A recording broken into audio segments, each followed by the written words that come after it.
Oh.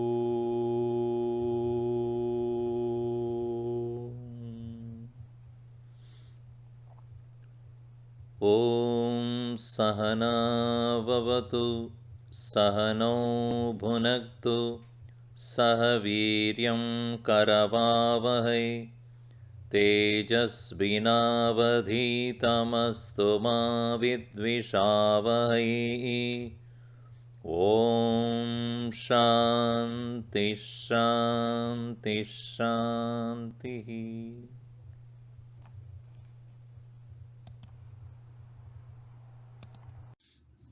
Hari Om. In the last session, we saw 5 more secrets revealed by Lord Krishna. In Royal Secret number 14, he said, I'll take care of all the needs of my devotees when they continuously abide in me. Mind is a continuous thought flow. Not one thought can remain for too long. So only a thing a person can consistently think is I am. So it is to be understood that when Krishna says that abiding in me, thinking about me, it is not any particular form that he is talking about. For any form has got only a limited image in our mind. I cannot think of any image for too long, none of us can. But only thing that is consistently there with us in all our experience is I am. So I am is the experience at the physical level. I am hungry, I am thirsty, etc. I am is the feeling in the mind. I am angry, happy, jealous, etc. And I am is the strong ego in the intellect. I am smart, I am educated, I know, I am skillful, etc. So, but with this I am as the identification that we have right now is what makes us an individual ego. But that same I am is considered by the Lord as his own presence, provided we do not confine that I am to only the physical, emotional or intellectual personality, but recognize that as I am as the awareness without the identification with body, mind and intellect. So therefore, I am is awareness without identification with BMI. This awareness is the presence of Krishna within all of us. Being present in all, you will be able to fulfill the needs of every one of us. Because in every experience, the core experience is determined by this awareness in us. This is the main topic of Vedanta, because in the deep sleep state also this awareness is present to see the absence of everything else. Which is to say, God is never absent in us. He is always awake. Even when we are not awake, he is awake to see that we are at the level of the body, totally not identified with the world, with no emotions or thoughts and feelings, and no idea about who I am in the state of sleep. Even in the state of complete slumber, it is he who is present there watching. Royal Secret number 15 is, even those who worship other gods with faith, really worshipping only me. This is what makes the Hinduism as a philosophy, as a monotheistic philosophy. Though Hinduism has got so many gods to worship, we should understand that each god is a power and we seek to accomplish what we want. Just like you go to a mall, you go to Home Depot, And in Home Depot, you won't get anything that is available in the Office Depot. Whatever is required for the home, you get there. You go to Office Depot, there you get whatever you need in the office, right? And you go to another city, another mall where only they said supply all the kitchen items.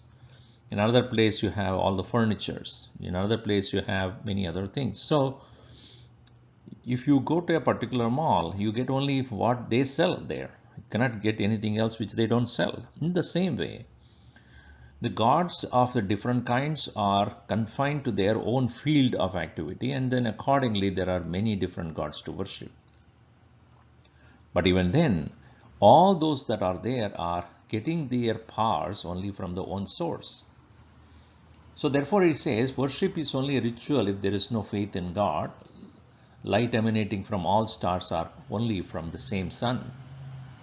All the powers that are vested in many gods are primarily from Brahman, the supreme reality represented here by Krishna.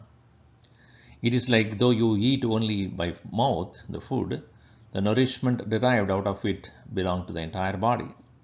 So are the powers of one expressing in many ways as many gods. So basically Hinduism believes in one expressing as many. So there may be a lot of others who do not know about this philosophy. They say, oh, polytheistic, you people believe in too many gods, you are pagans, etc. But they don't understand the philosophy behind this. It's like when you go to a mall, you find so many different forms of soaps and shampoos available, but the purpose is the same. Every shampoo has got the same purpose, every toothpaste has got the same purpose, every soap has got the same purpose. But the flavors and then fragrance and the shape and the color and the texture and then the way they are manufactured, packaged, all are different. In the same way, the different gods are presented to us according to the taste of the individual. If I am a person of meditation, I would like to emulate the qualities of Shiva. This I think I have already talked to you about. If I am a man of righteousness, I would like to worship Ram. If I am a person who would like to be a servant of the Lord, then I worship Hanumanji, etc. But essentially, all of them are expressions of the one supreme presence. That is why it is monotheistic. So in other words, philosophically, when you look at Hinduism, it is monotheistic. Religiously, when you look at it, the same religion is polytheistic. This is the peculiarity of Hinduism. Unlike where you have Christianity or Islam, they may say whether it is religious or philosophical aspect, we believe only one, Christ or Allah. But when we allow variety, we allow freedom. When you allow variety, we give more choices to people. Just like your son or daughter or you yourself, when you are entering the university, you are given so many choices, whether you become a lawyer or you want to become an architect or you want to become a medical professional or you want to become a professor or you want to do some research or you are in microbiology or then biotechnology. So many different things are available. Why? Because one's taste is not the other. Everyone has different tastes and different perception of life. In the same way, our demands are also different. In this, keeping this in mind only, there are varieties of fields are available to us. In the same way, religion provides us choices so that we can proceed on with our life with those choices that we have made, with the different gods to worship. But when a person becomes mature, then he or she understands that after all, the final goal that I have is the freedom by living and reaching the highest level of happiness. Once that becomes clear, then one would seek the absolute through philosophy, Brahman. So this needs to be understood as the flexibility that religion has given in Hinduism. As a religion has given so much of flexibility for the individual to choose. Royal secret number 16 is, I am the enjoyer of all sacrifices. Those who do not know my essential nature perish. In other words, one supreme reality is the final recipient of all the offerings in temples and mosques and churches and other places of worship in every way. Those who do not recognize this essential nature keep fighting out of the lack of knowledge of the one Those who do not turn their attention to the one residing in oneself have wasted their life as human beings. Upon realizing the one in all, one is never alien to anyone. Thus, every saint who has understood the oneness of the whole thing in the universality of the truth does not look down upon any religion, any philosophy, because if I am a Hindu who has understood the final principle of the philosophy is that there is only one which is residing in all, then whether it is a Christian whom I meet or an Islamic believer I meet, I understand in his own way he is worshipping his God or his belief. Actually, he is worshipping his belief. And therefore, when I realize that all of them are actually seeking the same in different ways, I have no problem with them. But if I'm stuck to a particular form, particular ideology, then there will be constant fighting only. That's what happens to most of the religion. They don't understand the universal oneness, and then they keep fighting about their differences. So this is where we need to understand the secret number 16 as the oneness of the whole creation and the oneness of all the gods. And then when he realizes, then he is not alien to anyone. He accepts all of them very gracefully, gently. Well, secret number 17 is, whatever is offered to me with pure devotion, I accept. Let it be leaf, flower, fruit, or water. Worship is an act of love. Prayer is to seek more love from God. Prayer is not begging. Prayer is not constant demand. So, therefore, Krishna does not say, I demand certain things from you. This is the way you should do. And if you don't do, I will punish you. It's not threatening. God is not supposed to be a person who constantly waiting to punish people. No, He's all loving, all compassionate, all embracing, infinitely loving presence there. So, how an offering is made is primary, and what is offered is only secondary. Everything is already His. We cannot give Him anything that He already has. Devotees of God are those who know that eternal gratitude to God should be the way of life on earth. So treat everyone as His messenger, and you will learn from everyone, everywhere. So a man who has realized this secret of how to offer to the Lord, does not matter what he offers. Everything is His already. So all that I need to do is to show my gratitude for all that He has already given to me. Continuing in the next one, that is secret number 18. Whatever you do, eat, sacrifice, donate, practice as austerity, do as offering to me.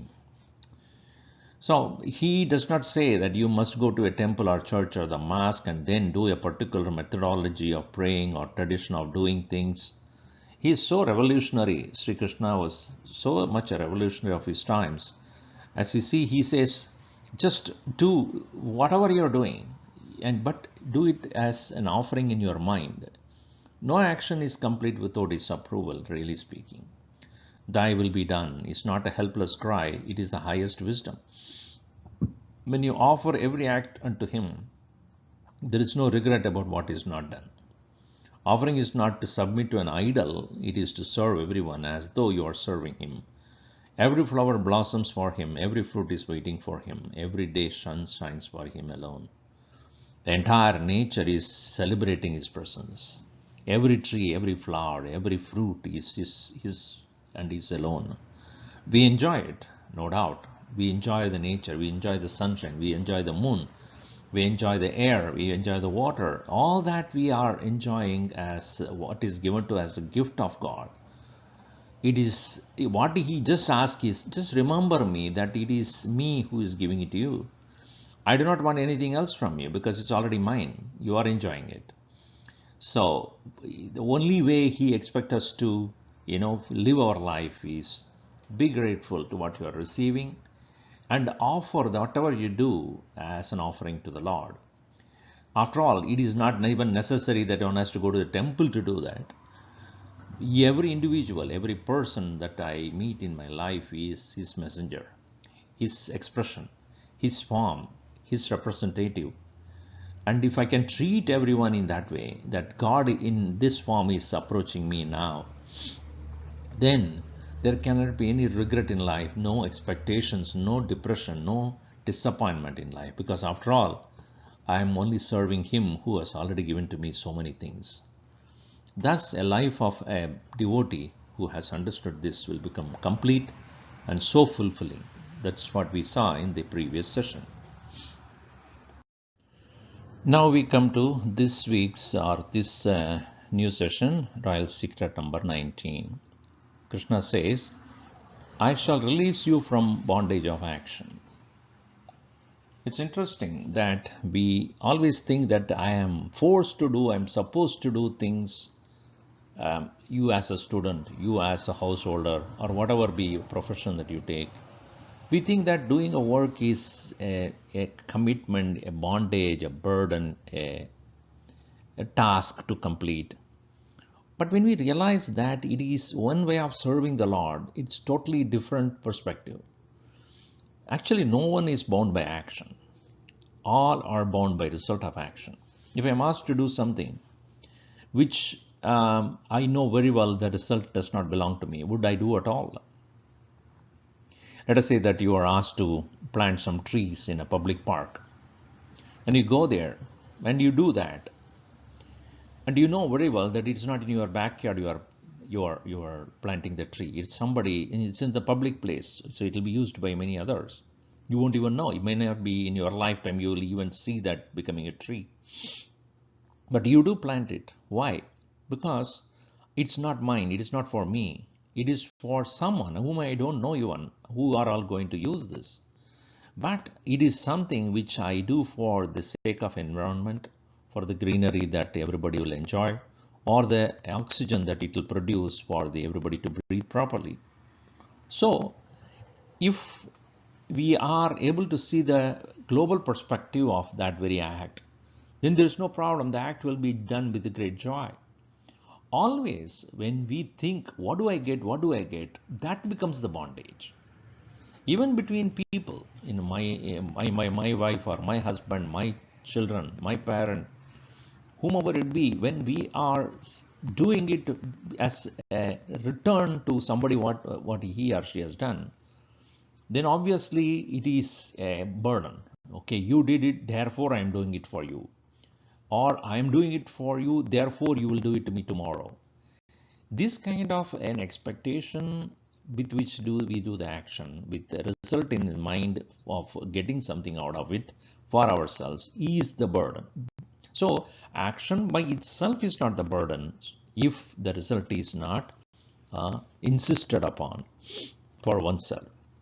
So, but what Krishna says is, both good and bad actions have got result, in the form of coming back to enjoy the result of the action in the next life.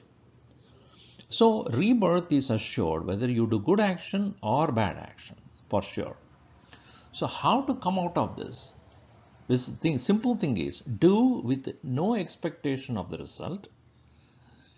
Don't insist on the result, as well as whichever be the action which you are doing, say, thy will be done. It is for the Lord I am doing, not for anybody else. Then, whether it's a good or bad action, of course, you are not expected to do bad action and say it is for God. Any action that you do with a good intention, with the correct motive, etc., and even when performing that action, keep in mind very clearly, not for anybody else, it is I giving my thanks to Bhagavan, to the Lord. So true renunciation is being free from the anxiety about the result of action. So even as a person does an action, even if it is a selfless action, there is always an anxiety. Will I get, will the result, even if it is a selfless action, will the result be something which I expected? Will the result be something which, according to me, favorable to me? Or even if you're saying that, okay, I'm doing for the community, will the people for whom I'm doing, are they thanking me? Are they appreciating what I did? In the case of a person who has understood that the bondage is due to anxiety of the result of action, as soon as he completes the action, he immediately withdraws from that. No, I have nothing to do with that. It is like the tree which is producing the fruit. When you take away the fruit, it doesn't protest. The beautiful flowers that are coming out of the plant, when the moment you take the flowers out of that plant, you pluck the flowers, does it protest you? No, it doesn't. Why? Because it's not mine. It is his. It is Lord's. It is Bhagavan's. I am only expressing himself. So in the same way, yes, human being, we should be able to perform our work and let it go. It is for everybody. It is for the world to enjoy. Gurudev always said that when he was at the last stage of his life, when he was still working, and then people asked him this question, Swamiji, you have done so much work as Chinmaya Mission. So many people have benefited out of your talks in the camps and then your writings and many other projects that you have done for the children, for the adult, for the youth, and for the community at large. When you leave this physical body and go, what do you think will happen to Chinmaya Mission? Are you not worried about that? He only laughed and said, it is Narayana, the Lord wanted me to do. And if he would like to continue that, he will continue. Why should I bother about that? It is his responsibility. I am not going to do anything about it. When he has decided to take care of this, and he worked through me, and therefore I leave it to him. If he wants it to continue, he will continue. If he doesn't want, he wants to close it and pull the shutter down, he will do it. I don't care about that. For even while working, I never thought I am working. Even while working, I always said, Narayana is working through me, the Lord is working through me, and it is his decision to do all these things. It is his wish I am going to fulfill. Nothing about me, no wish of mine. So this was the vision of Gurudev. Completely detached from all actions, whether good or bad. He said, it is the Lord who is doing it. Let him do whatever he wants through me. So that is the true renunciation. That is the absolute detachment. So final freedom is the discovery of God, who is free of all actions within oneself. Just like at the end of every day, we give up everything of our own. Our body, our mind, our thoughts, our memories, our goals, our plans, everything is kept aside when we take to the lap of the Lord in the deep sleep. We actually go back home into our real abode, the soul's real abode. At the time when we sleep, we are at the lap of the Lord. But not knowing, not aware of that. So don't we feel complete joy and peace when we are detached from all these things? The abode of the Lord is full of freedom, full of joy, full of bliss. He is free from all actions. He is not insisting us to do anything. He is not forcing us to do anything. Nor does he regret for the results that is coming, which are not favorable, etc. Or even not proud about the result and accomplishments. And therefore, we see that the inner core of our own being is free of all anxieties, all actions. When we realize this, with that as our platform or the tower on which we stand, and then look at the world, let his Leela, let his play go on. I am just a participant in what he has already designed to do. And therefore, let me do cheerfully, happily, and let us accomplish this. Let it happen. And this way, when we realize that I as an individual is free of all expectations and other actions, I accomplish it more. I accomplish it with greater joy and freedom. That's the secret. The next secret Sri Krishna reveals to us is royal secret number 20. I am same in all beings. If you realize this, you will be in me and I'll be in you. This is the most beautiful thing. Remember, earlier he has said, Maya tadamidam sarvam jagadavyakta murtina. By me, in my unmanifest form, I pervade the entire world. Matstani sarvabhutani nachaham teshu avastitaha. All livings are in me, I am not in them.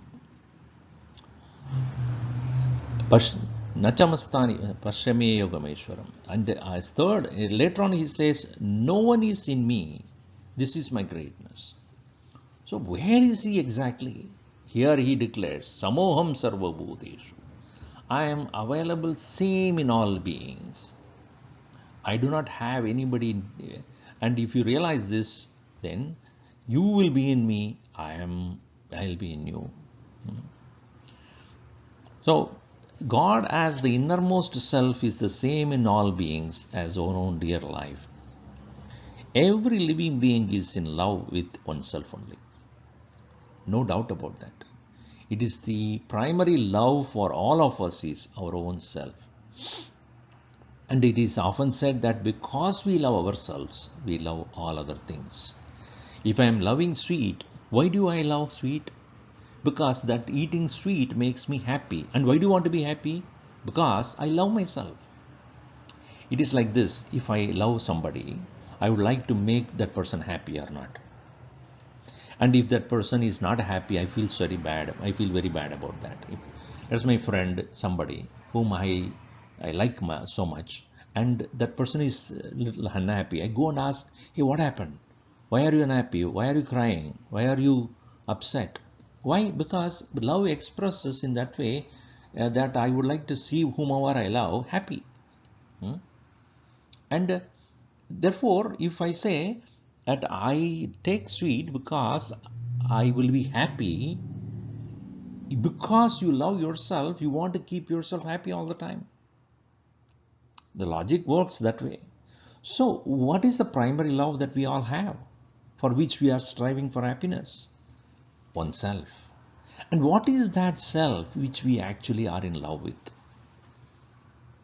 Is it my physical body? That's what we start with. My physical body must be comfortable. See, whenever we are traveling also, we want a comfortable seat. We want anywhere we go, we want to have a comfortable seat and comfortable accommodation, luxurious. And if you are given an upgrade in a flight, oh, so happy. Why? Now I can comfortably travel. The physical comfort is what we seek to begin with. Also, in the company of some people who are able to understand it very well, they are they are respecting us, they speak lovingly to us, they consider us, they are compassionate to us, we love. Meaning, emotions also, if somebody shows the emotion towards me which is comforting me, I love it. So I love my mind when it is made comfortable in the presence of somebody, or when I'm watching a movie which is delightful to me, I love it. So I love my mind to be comfortable. I want my body to be comfortable. Similarly, I have some opinions, some ideas, some ideologies, philosophical, or it is maybe political. When somebody agrees with me, I love that person. Why? Because intellectually I'm appreciated, I'm honored, I'm respected. So I love my intellect to be appreciated or respected. So if you see that, physically I want to be comfortable, mentally I want to be comfortable, intellectually I want to be comfortable, and that's what my comfort zone is. But then what is that which is functioning through this body, mind and intellect, which is basically an abode of all joy? This is what is to be found out. And Krishna declares here that one which is functioning through your physical body and mind and intellect, for which alone you are trying to be happy, is me. You are in love with me all the time. Not knowing that, you are searching everywhere. He says, I am the innermost core of all beings. I am their own dear life. Even the very smallest atom smallest animal or a bacteria is in love with itself. You may not be able to even see it physically. That kind of a minutest creature also is in love with itself.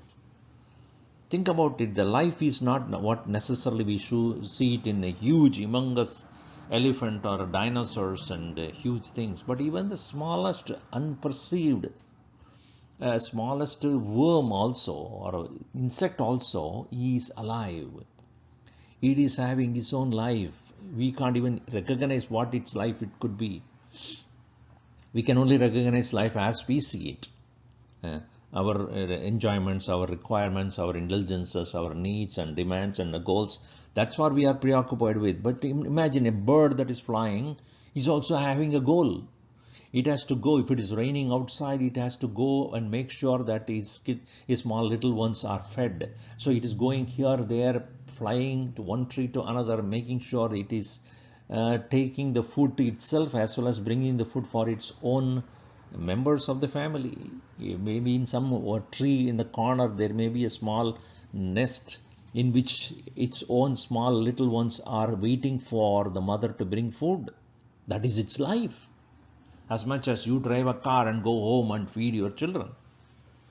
So every living being is living in its own life, and the dear life that each one of us love is God.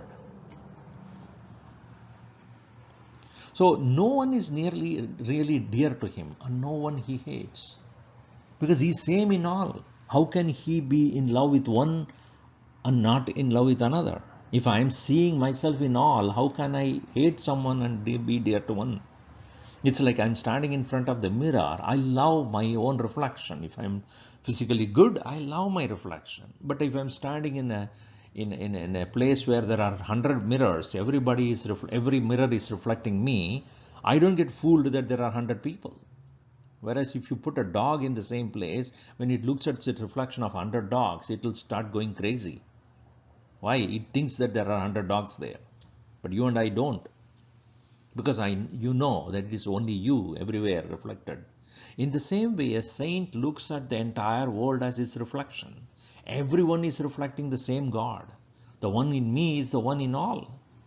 So therefore, there is nothing called hatred, nothing called attachment there.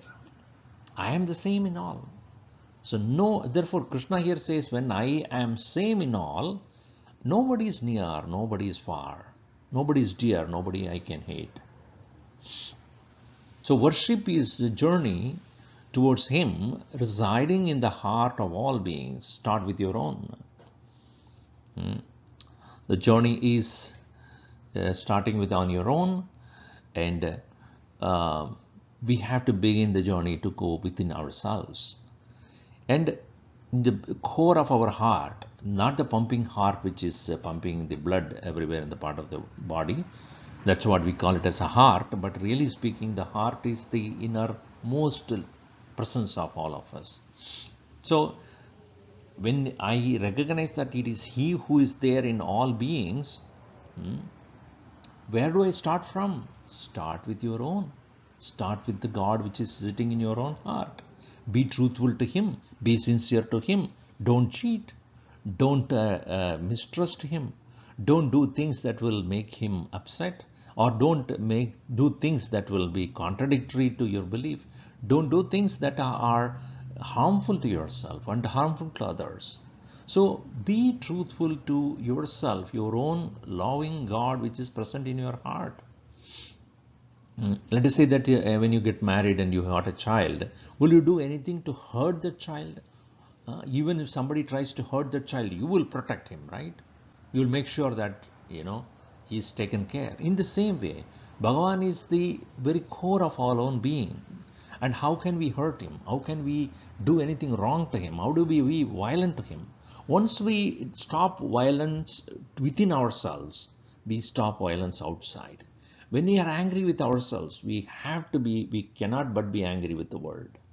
When we are jealous, it only shows that I am incapable of doing things. I am useless. This kind of a depressive feeling is what makes one jealous, angry, upset, because one is not comfortably living with oneself. One lacks his own company or our own company. That's why we try to find externally some satisfaction, some completeness. And when we are not given that, we get upset and angry and jealous. And so let us be honest with the God which is there in our own heart.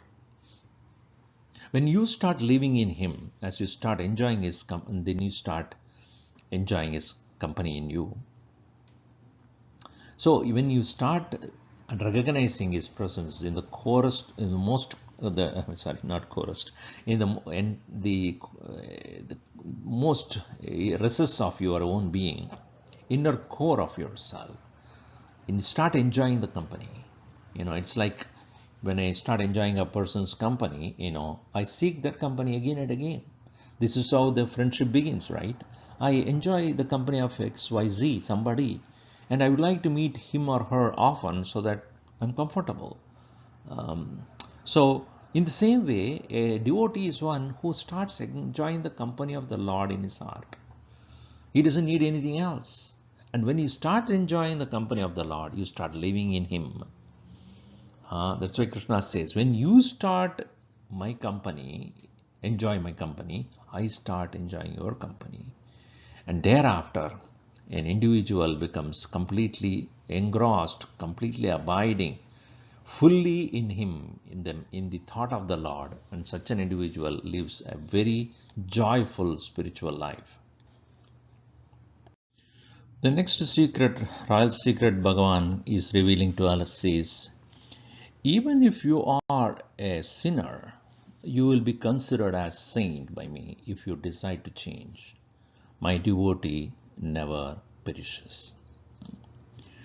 In most Semitic religions, Islam or Christianity and Judaism, etc., the first and foremost thing that they say to us is, you are a sinner. You are a product of sin. Is thousands of years back, Adam and Eve, two people have committed the sin, and we are the product of that. And so, therefore, you are the product of the original sin. Somebody made a mistake and you are now a product of that. And now what we need to do is accept that you are a sinner and ask for forgiveness to the Lord, and Lord carries your sin and will forgive you, and then you will be released from that. This is one way of looking at things.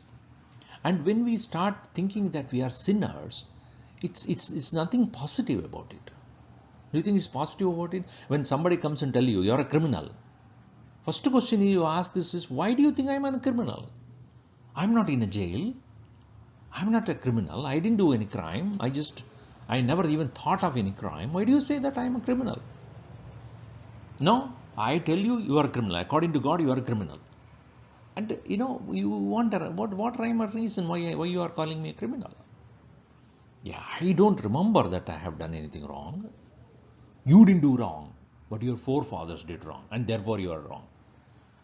Is it of any logic?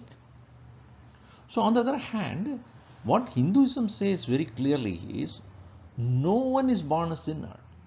No one. And every individual is, so let us look at this way. Is it that my father and mother had made a sin, that's why I'm here? Do you think that coming together as a man and woman is a sin? And that is a natural way of procreation. And that is the way progenies are, that the creation is. Every creation, if you look at a tree, it's a product of the male and female aspects. Yes, every tree, every plant, every bird, every animal, every being. No living being can be in this world without the copulation of male and female. That's not a sin. But for the sake of mere pleasure, it is done. It is not to be done by an intelligent individual. Anyway, let us not go into that part now. But point is that I am not a sinner. If you start the process like the negatively, and the whole spiritual, our religious life is what? A repentance, a regret, a guilt feeling, a feeling of load, and a feeling of being wrong side of the coin. But that is not the way Hinduism looks at it. You are not a sinner. So, you are a product of immortality. You have just forgotten your immortal nature. And even that is not a sin. It's a mistake which can be rectified. It can be, and nobody else can do it. And you have to do it. Don't wait on God saying that, oh God, please, I'm a sinner, you correct me. No, it is your responsibility. You have forgotten and you have to remember that. And the teachers and scriptures are to help you remember that. So, punish the sin and not the sinner. okay, I might have forgotten that I am the immortal, I am the birthless, deathless presence. So I have forgotten. Therefore, that particular forgetfulness has to be overcome. And the learning and the knowledge that is provided to me by the scriptures and the teachers are to make me come back to my original nature. Therefore, repentance is not there, guilt feeling is not there, dejection is not there, feeling of low and being neglected or being negative is not there. I am a positive being. I am already a person, a free soul only, and I have every right to discover that, every opportunity to discover that. Every moment I have a chance to go towards that, and there is no one can stop me doing that. So therefore, taking responsibility to change oneself is at once welcomed and praised by the Lord.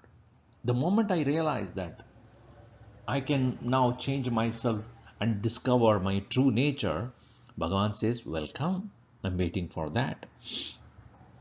And so it is not, this spiritual path is not a path of dejection or a guilt.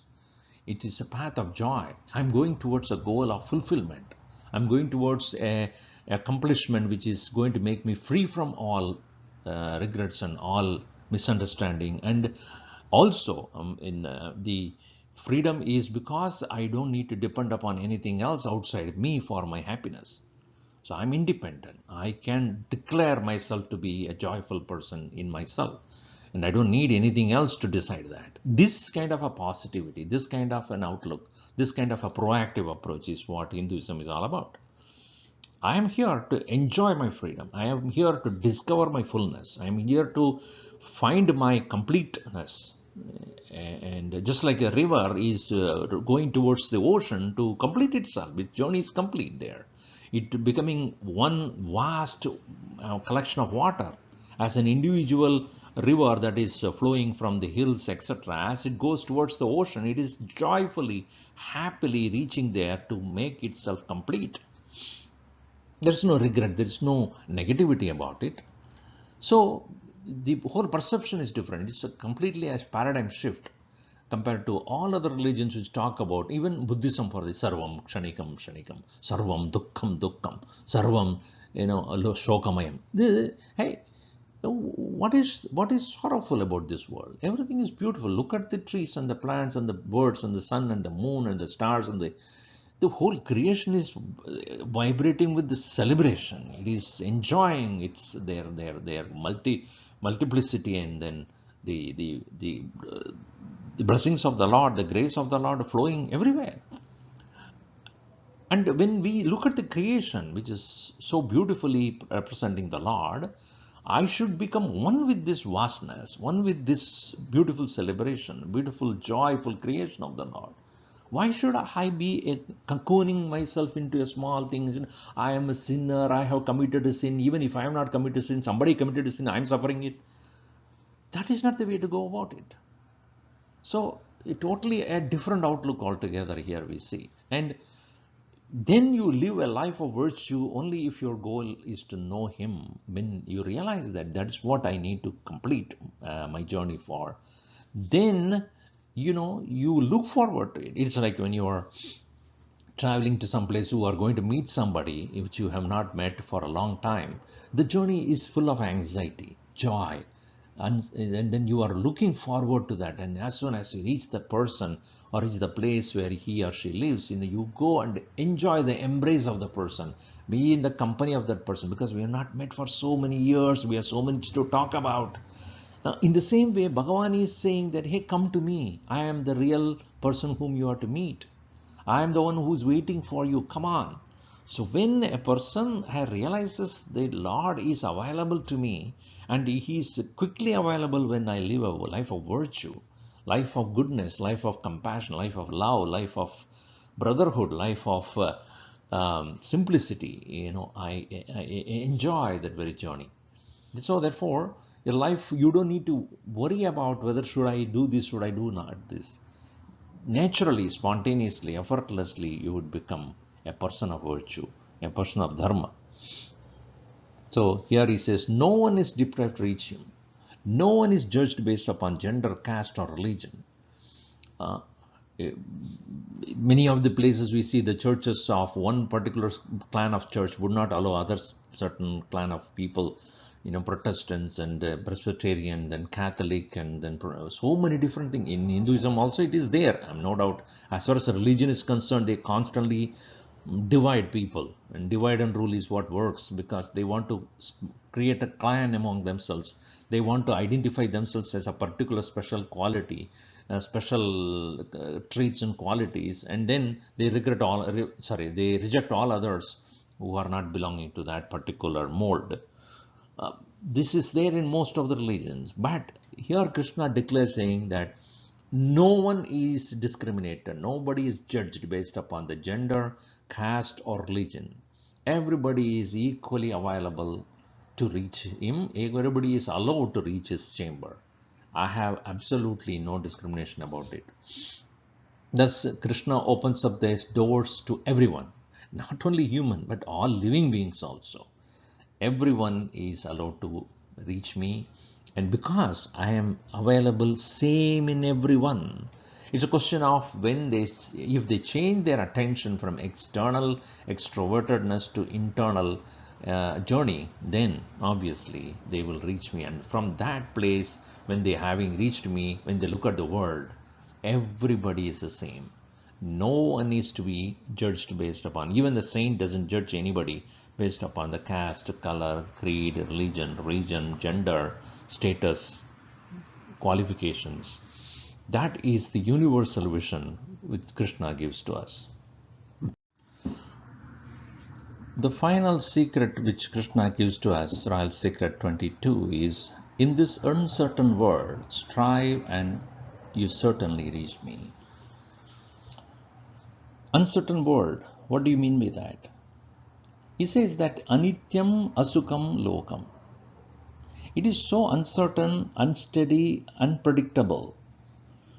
What is unpredictable here? What is uncertain here? So every experience of ours, no experience is everlasting. So do not hold them as real. Every experience is limited. For example, if I am taking a sweet, a cake or a pastry I'm eating, how long is the taste? Beyond the tongue, is there any taste at all? As soon as it finishes the tongue and then goes inside, that's it. My taste is gone, over. Then after all, what will be the use of the food is the food value. If I'm eating a food only for the sake of it, let us say I'm taking a sweet. The sweet is a momentary experience up to the tongue. I may have the anxiety to eat, and slowly I eat also. Even if I slowly eat, at some point of time when it finishes, end of that experience. If I am looking for only the sweetness as my experience, it's gone. Beyond the tongue, it's gone inside, and if it is not a healthy food, obviously it will create complications in my physical body. So on the other hand, if I'm eating a food which is having some food value, some nutrition value, I mean, it may have some taste or may not be tasty, but it will have a greater effect on my physical body. However, when we are looking for only sukham, anityam, which is so temporary, not lasting at all. So when we recognize that, he says, do not give any value or reality to this fleeting temporary experiences there. He says, no experience is true happiness, all temporary. Sometimes it is all made up. Somebody says, oh, it is great, it is great, it is great. Because you have heard that it is great. So when you are experiencing it, you feel it is great. Let us say that you are going to a music concert and rock music or whatever music that you are enjoying. So your friend had talked so much about it. That star is great, he sings great, and this is what it is. And then he's very famous, he's celebrity, his records are sold in millions, and he had millions of money. You must enjoy, you must come there and then dance with us. So you go with all that excitement because your friend has hyped up. So you go there and start listening, and then because everybody there at the same mood, you also start enjoying it. But if only you take a little pause and then look at it, do I really? Am I really enjoying it because somebody told me that it is good? You will realize that most of the time it is all hyped up. And if you are really experiencing it, I will give it to you. But mostly it is hyped up idea, and then you are expected to enjoy the same way others are enjoying. And you realize that after some time, that's also gone, temporary. So Krishna here says that this world of temporariness, this world of fleeting experiences, only thing that is permanent in this is already what is in you. The storehouse of bliss is within us. Seek that eternal. Then once you realize that joy within, you go anywhere. You will be peaceful. You don't need ask for somebody to make you peaceful. You don't ask somebody to make you happy. You do not want anybody else to make you joyful. Then you are the source of joy for everybody. People come to you because they find joy in you. Now what we do, since we do not have a joy within us, we go somewhere to make ourselves happy. Go to a movie, go to this, go to that. And then why do we do all that? Because I'm not comfortable myself. I'm just getting bored. I'm not enjoying my company. I need something to excite me and to entertain me, to make me happy. And that's what the whole world is about. Continuously engaged in making oneself happy and entertained, and the industries continues to supply that, whether it's a TV, it's a movies, it's a video games, or a Facebook, and so many social media, web, and then eating, and all the parties, and then camps, and this and that. All these are all for what? To make me happy. That's why every one of us is running after. If only we realize that I am the source of happiness, once I realize that, then I don't need to go anywhere else. People come looking for me because I am giving them happiness. I often give this example on a small child which is just a few days or a few months old. That fellow is not looking for anything. He's just happy. He's just simply lying down happily. And people go, how, and start, they are happy looking at the child. What did the child do to you? Nothing. It is just with itself. It's just enjoying itself. It's just happy. It's just happy, and then you feel a great joy in just looking at the child. Is it not? In the same way, a person who has self-fulfilled, completely happy with oneself, ever content, completely in the joy with one's own being, is a source of happiness. He doesn't seek anybody else to make him happy or her happy. So the final statement Bhagavan Krishna says is, keep himself as the goal, devotedly keep the mind in him, sacrifice for him, revere him. You will reach him undoubtedly. Krishna says, have absolutely no doubt about me, that you will reach me for sure if you keep me as your goal and keep your mind continuously in me. And this is the final royal secret. Manmana bhava madbhaktaha madhyaji mam namaskuru mame veshasi yuktevam evam muktevam. This way, if you are completely endowed with my thought, etc., you will reach me only. There is no other way. And this statement he makes again in the 18th chapter. So that way he re-emphasizes that become my devotee, keep your mind in me, sacrifice for me, remember me as your goal. Mat parayanaha, keeping me as param ayanam, meaning as the final goal. So thus we find that Bhagavan Krishna had given us so many different secrets for us to practice. Understand first what are those secrets which Bhagavan Krishna has revealed. Having understood that, let us start implementing few of them in our life. Finally, keeping as the goal and enjoy his company within us Once we start enjoying his company, we don't need anything else. And find him in everyone, in all living beings. That will be the universal oneness. And such an individual evolves very quickly only to reach him finally. So that's the Lord's assurance. You will reach me. There is no doubt about it. So all the best to all of you. We will continue our next chapter, chapter 10. It is about Vibhuti, which is the glory of the Lord. And therefore, until then, we will stop here. And you will continue to have a discussion when you meet next time on this, and as well as go through the entire chapter once quickly, and find out if you have any questions at another later time. I will be available to answer those questions. Om Sarve Bhavantu Sukhinah, Sarve Santu Niramayah, Sarve Bhadrani Pashyantu, Ma Kaschid Dukkha Bhavet. Om Shanti Shanti Shanti. Harihi Om Shri Gurubhyo Namaha. Harihi Om.